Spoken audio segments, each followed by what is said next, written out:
Alright, so this is how I determined I had a problem, and let's see if you can, how well this will come out. I went to turn the water on from my spigot under the house when I noticed a continuous water drip. And unfortunately, I don't know how long that had been dripping for. I know that Friday morning the Roto-Rooter guy was here. Alright, there we go. And I pulled away this insulation. I could see the floor was wet, so where it was dripping was not where you could see it necessarily right under the kitchen sink, but between the two layers of the floor. But I'm going to have to leave all this insulation open until that dries out.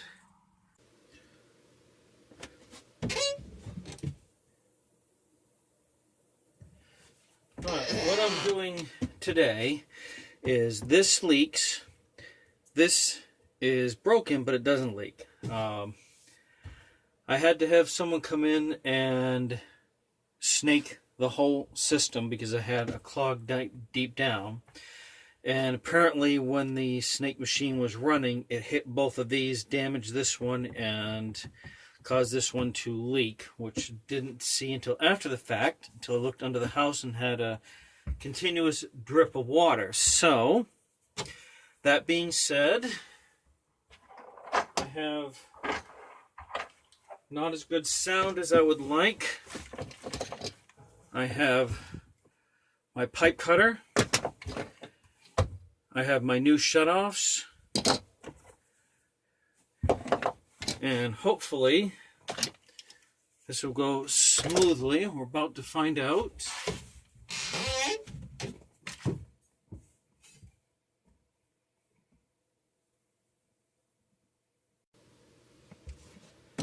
So the first thing I had to do was to shut the water off underneath the house to stop this from continually dripping. And most of the water should be out by now, but just in case,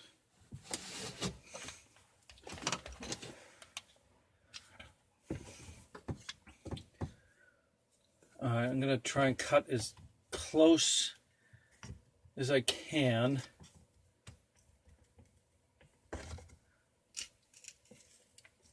Alright, a little bit of water coming out, that's alright.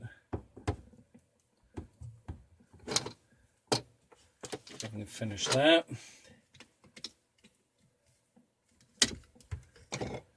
Alright, there's one down. Now for the bottom one.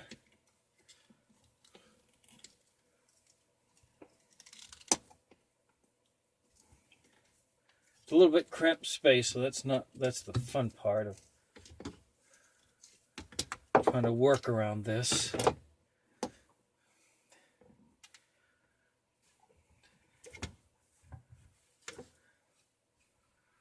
So fortunately, I still have plenty of play left. I'm going to put this first one on.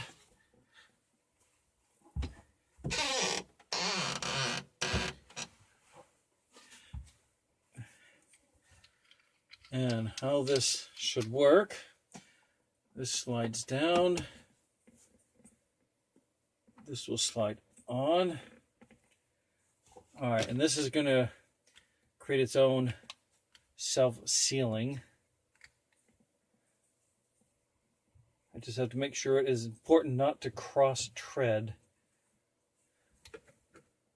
when putting this on.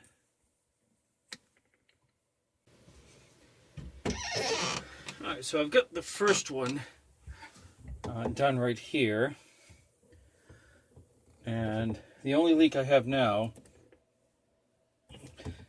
is at the sink itself, the gasket right under the sink. I still have to replace this one because this on and off is not working.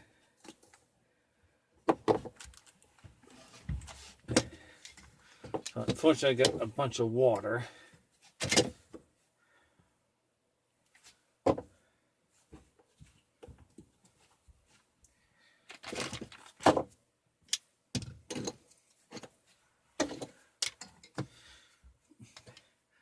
So my next part will have to be to unhook the base of the sink and replace the gasket. And that was probably from the chemical I tried to use to drain the sink has corrupted the seal under the gasket, right under the sink itself. So I expect I'm going to get some water from this one here.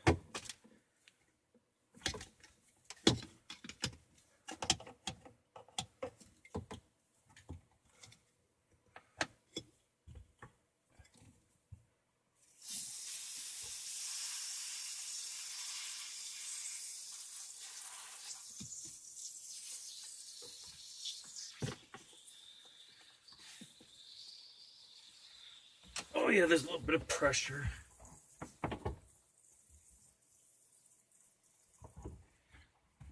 But I can always wipe this up after the fact.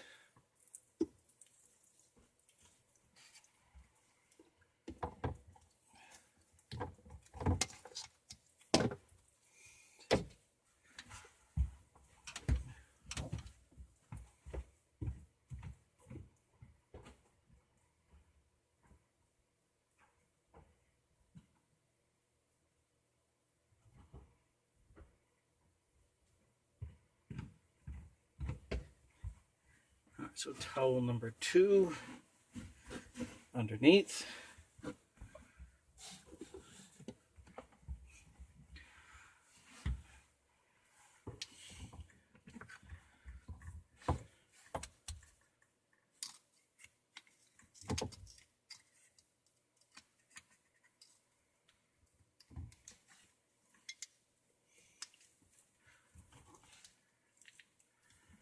And of course, if you take this all out on a bench, of course, it'd be a lot easier to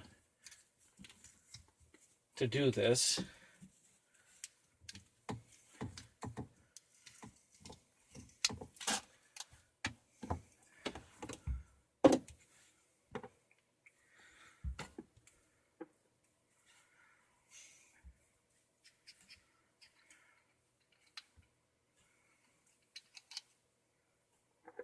All right, so we'll slip this right down on here.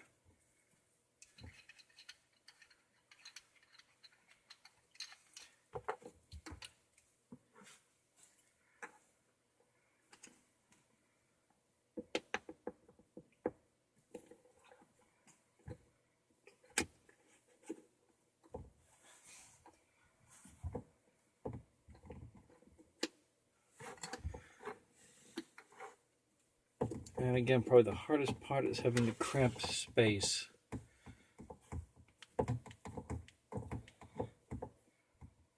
To work in.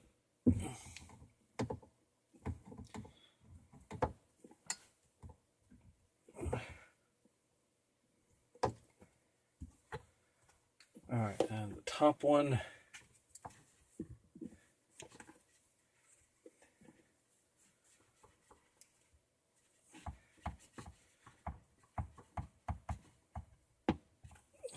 All right.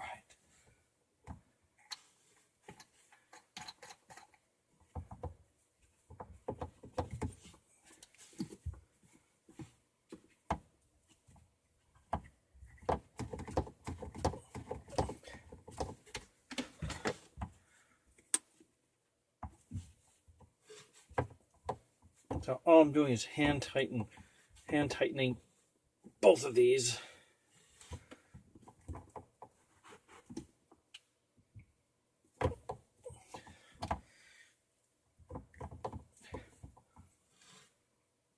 All right, that's number 2.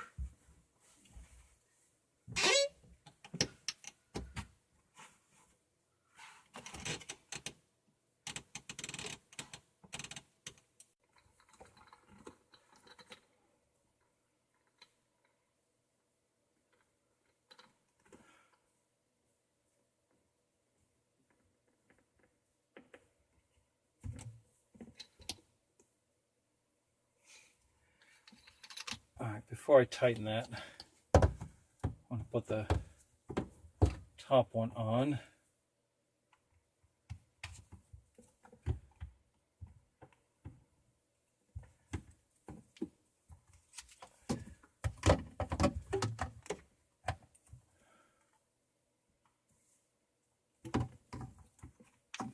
put this on first.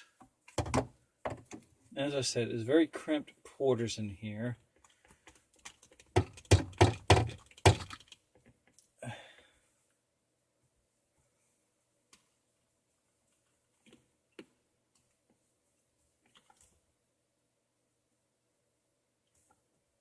Alright, so at this stage, I have turned the water back on underneath the house, and I'm not seeing any leaking from here. If you happen to see the drip, that is still coming from the sink above. So the next part of this is going to be to replace that gasket, which got corroded by the chemical I used. Alright, so that's replacing the shutoff valves under my kitchen sink. I was concerned that I cross-threaded these, but there is no water coming out each of those. So stay tuned for part 2, the under the sink part. I hope you liked the video. Feel free to like, comment, subscribe, and share. And thank you for watching. Mark in Maine.